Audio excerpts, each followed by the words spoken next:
Hello everyone, this is Eye on Africa for Friday, the 1st of October. Here are the headlines. South Africa eases COVID restrictions as the government pledges to expand the vaccination campaign, but access to the vaccine remains difficult. The man behind the overthrow of Alpha Condé becomes Guinea's interim president. Regional powers are keeping an eye on the country as they express hope the transition to constitutional rule will be short. And NGOs in Cameroon are fighting back against a government crackdown. They say the new measures are a threat to the freedom of association. We'll have that story coming up. We begin in South Africa, where authorities have begun easing COVID restrictions. The nationwide curfew has been shortened. It will now run from midnight to 4 a.m., and a ban on weekend alcohol sales has also been lifted. Meanwhile, President Cyril Ramaphosa also announced the government would soon put in place a standardized vaccination certificate and said he would be expanding the vaccination campaign. Camille Nedelec has the story. As South Africa lowers its COVID alert level, getting vaccinated becomes all the more urgent. Now, with its third wave of infections officially over, authorities have eased coronavirus restrictions and want to speed up the country's vaccination campaign. Today, we are here to ramp up the vaccination campaign because it is when we have more people vaccinated that we will be able to say now we can open more and more. And even if another wave comes, we will have a sense, depending on what variant it carries, we'll be able to navigate our way around that. Only around 15% of the population is double vaccinated. With an average of 120,000 doses administered per day, the country is on track to inoculate just a quarter of its population by the end of the year. Access to the vaccine remains difficult. Less than 3% of vaccines produced in the world go to Africa. And adding insult to injury, millions of doses made in South Africa were exported to Europe, even as the country faced a third wave, while Europe enjoyed relative normality.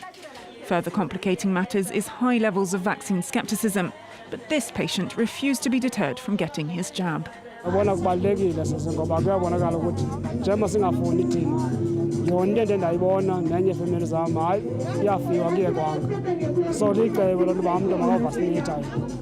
These trucks will be mobilised across the country this weekend to reach as many people as possible. South Africa is the worst affected country on the African continent, with over 80,000 coronavirus deaths. The United Nations are contesting Ethiopia's decision to expel 7 high-ranking officials. The body has explained that Ethiopia has no legal right to make that decision because the concept of declaring someone persona non grata only applies between states. Take a listen. The UN is sending a note verbal to the permanent mission of Ethiopia to clarify that it is the long-standing legal position of the organization not to accept the application of the doctrine of persona non grata with respect to United Nations officials. The Secretary General received a call today from the Prime Minister of Ethiopia, in which the Secretary General reiterated the position of the United Nations, which was formally conveyed today to the permanent mission. A group of Sufi clerics has taken control of a key government-held town in central Somalia. The Islamist group engaged in fighting with forces of the state of Galmudug before seizing the town of Guriel. More than 10 people were killed in the fighting. There has been no reaction from authorities so far. The group, called Ahl al-Sunnah wal-Jama'ah, had played a key role in the fight against the al-Shabaab extremists when they controlled much of central Somalia. Colonel Mamady Doumbouya has been sworn in as the interim president of Guinea. The military leader who oversaw the overthrow of Alpha Condé last month is now Africa's second youngest leader at just 41. Under plans to restore civilian rule, Doumbouya is banned from taking part in future elections.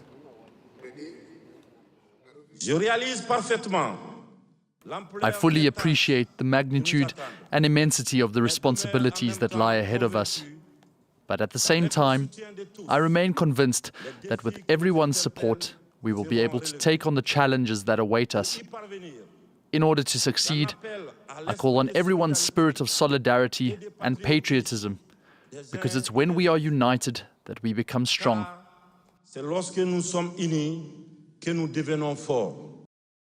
A cargo plane carrying 4 helicopters, weapons, and ammunition landed in Mali late on Thursday. The plane arrived from Russia, and according to Mali's interim defense minister, the choppers were purchased by Mali in a deal agreed late last year. The weapons and ammunition, however, were donated by Russia. The delivery comes at a tense time between Mali and France, its key military partner. Yesterday, French President Emmanuel Macron expressed outrage at accusations by Malian Prime Minister Choguel Kokala that France had, quote, abandoned the country. International NGOs remain in Cameroon despite ignoring a September 26th deadline to show proof of their legality to operate or face suspension. 33 organizations in the country have criticized the decision, calling it, quote, a threat to freedom of association in Cameroon. Claudia Ansono, Luc Armel, and Michel Mvondo have this report. An extraordinary session at Nouveau Droit de l'Homme office in Yaoundé. The country director, Cyril Ramaphosa, is chairing the review of urgent files. The French NGO has chosen to defend human rights at all costs. There is a judicial component and an administrative component. The NGO has been monitoring human rights issues in Cameroon for 24 years. But like 40 other organizations, it is often accused by local authorities of having a hidden agenda. Now, they must prove their legality or leave. According to Cyril, it is an illegal move under the 1990 law on freedom of association in Cameroon. This communiqué from the Minister of Territorial Administration, which looks like an ultimatum, is simply illegal because it asks for what it has no right to ask for. We can't have a government, authorities who puff up their chests, who hit whoever they want. This is pure arbitrariness. We do our work in total legality, so we're not afraid of anything. Among other documents, the Interior Minister ordered foreign NGOs to provide the original permits authorizing them to operate in Cameroon and the country director's location plan. We must always federate our efforts, our energy. According to Jean-Claude Fogno, the order hampers freedom of association in Cameroon, which is battling security and humanitarian crisis. He does let 33 other organizations to show support to the foreign NGOs. We want to go to the field to be able to do our work, especially monitoring, documentation and reporting. But from time to time, we're obstructed by the inflexibility of the government, by threats from the government that prevent us from moving. Several attempts to have the Interior Minister's response to these accusations were unfruitful. It remains unclear what will happen to these foreign organizations now that the government deadline has passed. Nigeria's president has ordered the country's Twitter ban to be lifted if certain conditions are met. In his Independence Day speech, Muhammadu Buhari said the platform should be used for business and positive engagements. Last June, Nigeria banned the platform just days after it deleted a remark from Buhari's account. Officials defended the ban, saying Twitter was being used to promote fake news and to promote destabilization, especially by separatists in the southeast. Now to a story of financial fraud. In Togo, many structures have taken advantage of the cryptocurrency craze to scam their clients. A story that brings back memories of another financial scandal in Benin when between 2006 and 2010, at least 150 billion CFA francs were swindled. Emmanuel Soji and Raphaël Ntale have the story. For the fourth time in as many weeks, this collective has demonstrated to claim their money back. These people, like thousands of others, have lost all their savings after investing in alleged stock market companies and cryptocurrencies. To lure them, the companies promised to make them millionaires in record time. On the contract, it says that the company was investing the money in the financial markets. The company promised us a return of 50 to 100%. According to our findings, the losses suffered by all the clients of this company alone amount to an estimated 7 billion CFA francs, a little over 10 million euros. This young man lost all his capital, nearly 10,000 euros, and with it, his hopes to emigrate to Canada. I am dead, because when you are a grown man and you don't have a penny in your pocket, how can you live? There was money from family, money from friends, There was money from relatives who trusted me. In almost 2 years, more than 15 local and regional companies have cheated people through a pyramid Ponzi scheme. The scam consists of paying money from newcomers to old members, but it all falls apart when clients start wanting to withdraw their investments.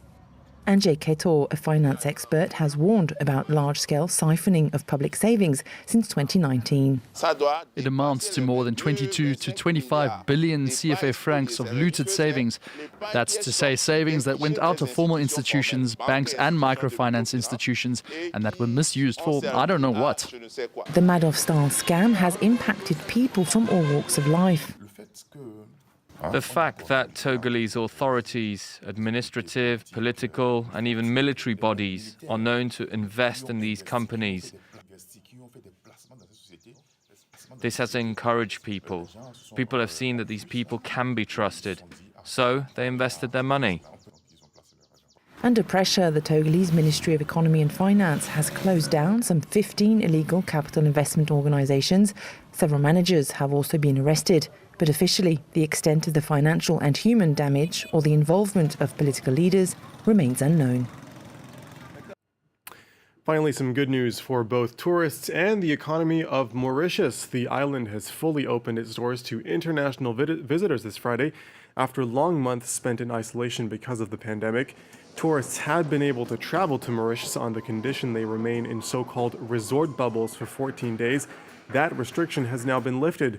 Authorities are optimistic that the high rate of vaccination on the island will be enough to prevent a major uptick in coronavirus hospitalizations and deaths. At a press conference, the country's tourism minister highlighted the importance of tourism for Mauritius, explaining that 100,000 families depended on it to make a living.